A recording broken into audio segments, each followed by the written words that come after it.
Amazônia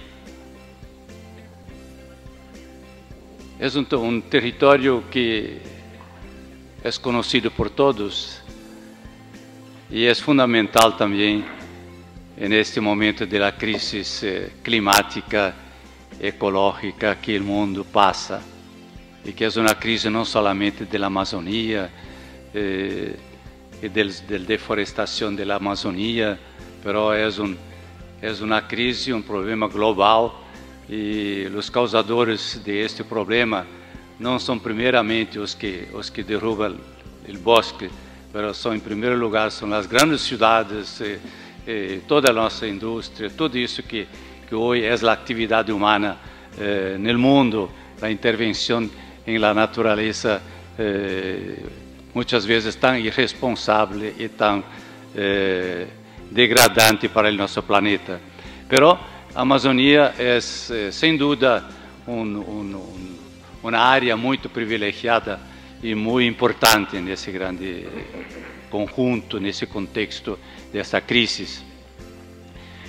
Na Amazônia, vocês sabem que se compõe de algumas coisas fundamentais, que é a água, é uma imensidade de água. Solamente vendo que se pode ter uma ideia do que significa o volume de água que existe na Amazônia, é algo absolutamente extraordinário, gigantesco. E a água, e do outro lado a floresta, que é igualmente gigantesca.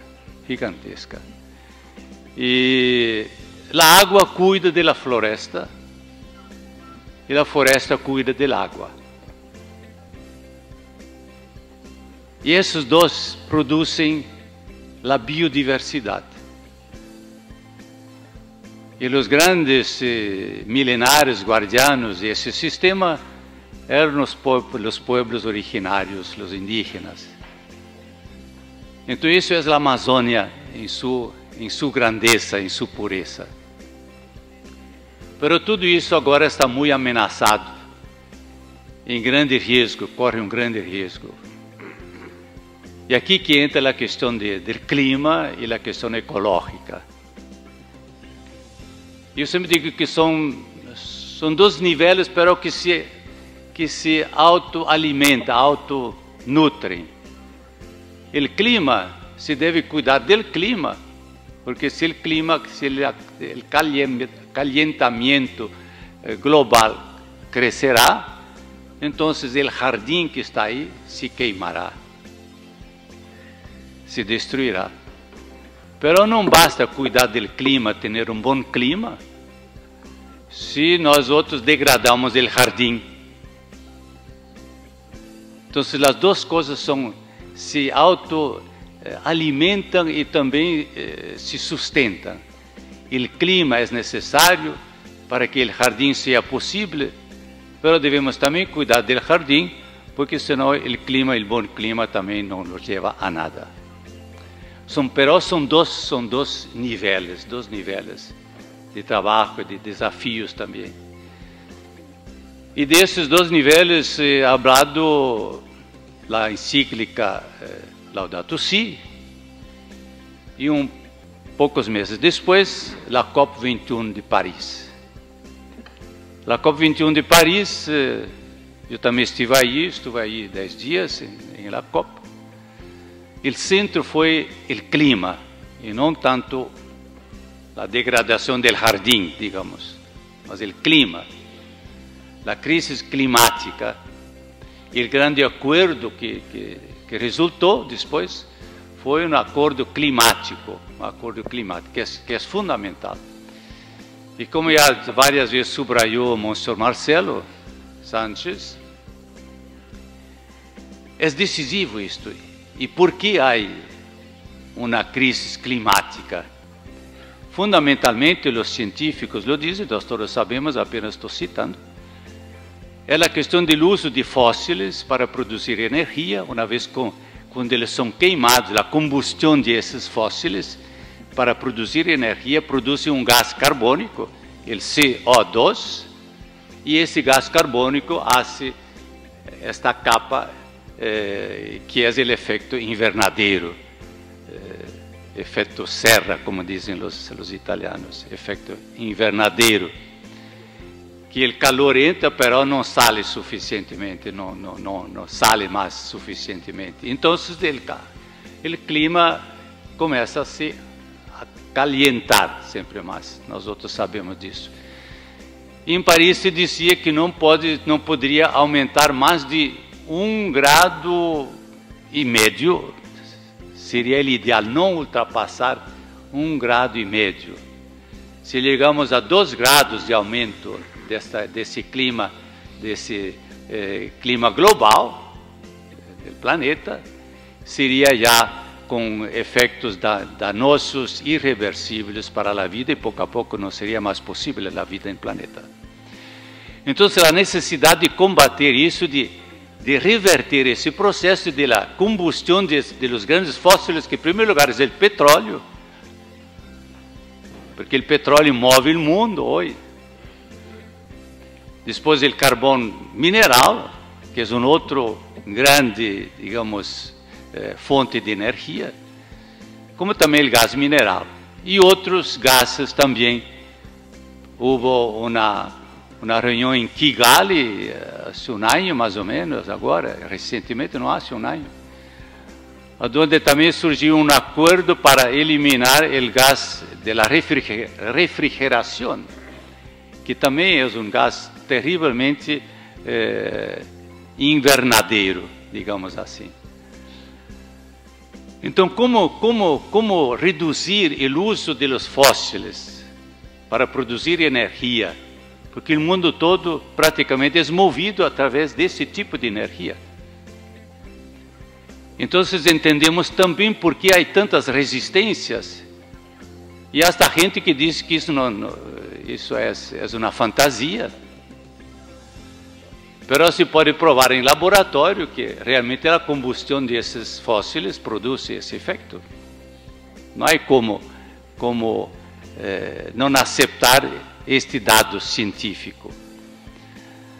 Então, como reverter? Se há corporações tremendamente fortes que têm todos os interesses dentro do negócio do petróleo, ou dentro do negócio do carbono mineral e outros. As grandes forças, portanto, que não têm nenhum interesse em que haja um câmbio de energia para outros tipos de energia renováveis e limpios, digamos assim, limpios. Então, esse é o grande desafio para esse século XXI, porque isso deverá ser feito nesse século, não há mais tempo. O ministro dos Exteriores de Paris, de França, no tempo da COP21, dizia, que era Laurent Fabius, dizia, plus tard, trop tard. Mais tarde, demasiado tarde. Se deve fazer já. É possível, todavia, de salvar o planeta. Então, se dizia, Paris não salvou o planeta. Paris salvou a possibilidade de salvar o planeta. Todavia, há possibilidade de salvar o planeta, sim. Mas devemos fazê-lo. O Papa também disse em sua encíclica, e já falava disso tudo em sua encíclica antes, toda essa questão também dos fósseis, enfim, nós podemos encontrar em Laudato Si. Ele também dizia, há tempo sim, é necessário cambiar, então já. É necessário cambiar já. Então, algumas perguntam, e que fazer? Então, a senhora Tortajada perguntava isto, o que fazer? Então, volvo à Amazônia. Eu estou trabalhando na Amazônia há uns 5 anos. Há uma comissão de obispos para a Amazônia brasileira, uma comissão brasileira, e há uma rede eclesial panamazônica que inclui a Amazônia dos 9 países que estão aí e que têm região amazônica. E eu visito essa área, hago visitas, já visitei mais de 30, quase 40, estou em 38 dióceses e prelazias que visitei em toda a floresta amazônica. Tenho um certo, digamos assim, um certo mosaico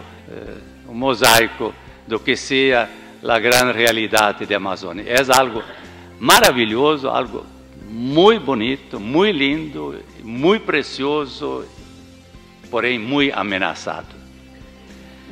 Está ameaçado por uma série de coisas. Em primeiro lugar, a questão do clima. O clima que é global, o calentamento climático é global e, portanto, também atinge a Amazônia.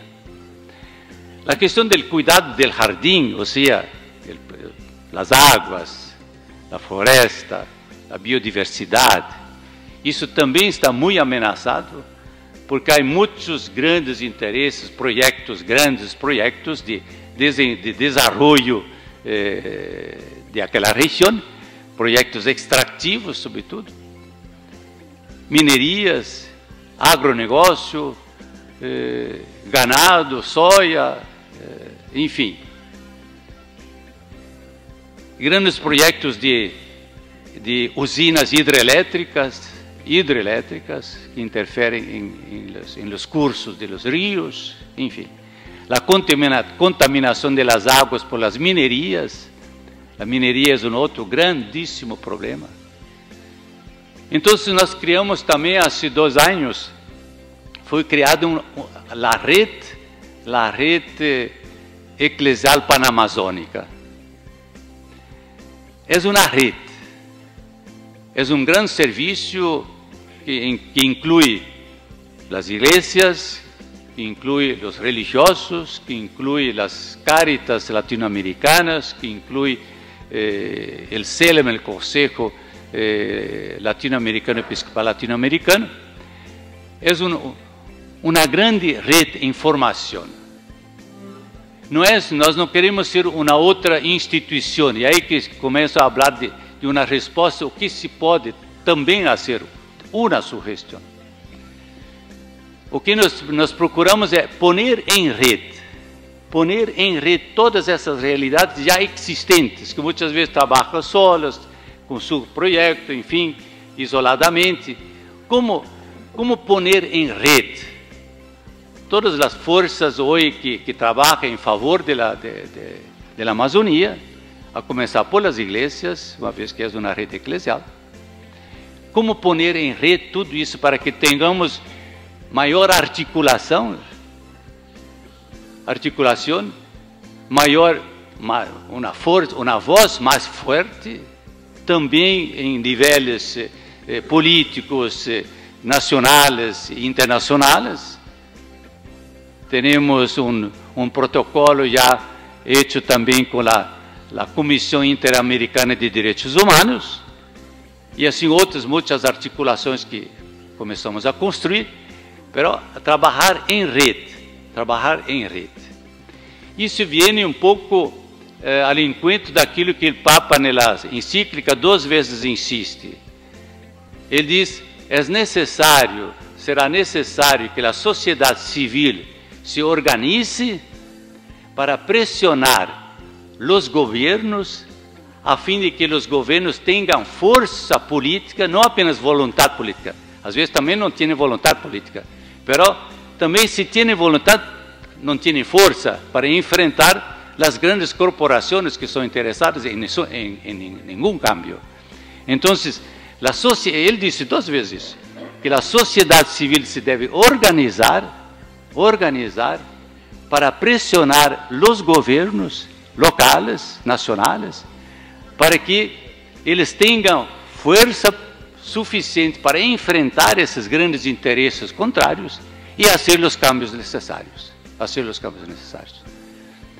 Então isso, porque, repito lá, o conflito é tão grande e as forças são tão grandes de resistência a esse tipo de cambio, que é necessário que a sociedade civil se organize e dê força a seus governos para que hagam os cambios. E essa rede é uma forma de organizar a sociedade. Em rede. Ou seja, muitas coisas que se fazem isoladamente, ou às vezes até um pouco conflitadamente, ou um pouco competitivamente. Não, a ser em rede para somar essas forças todas. Porque então sim, temos muito mais possibilidades de eventualmente não, de realmente começar o processo de cambio. Porque não há tempo, é urgente, é grave e não pode ser prorrogado para mais tarde, porque mais tarde será tarde demais. Graças.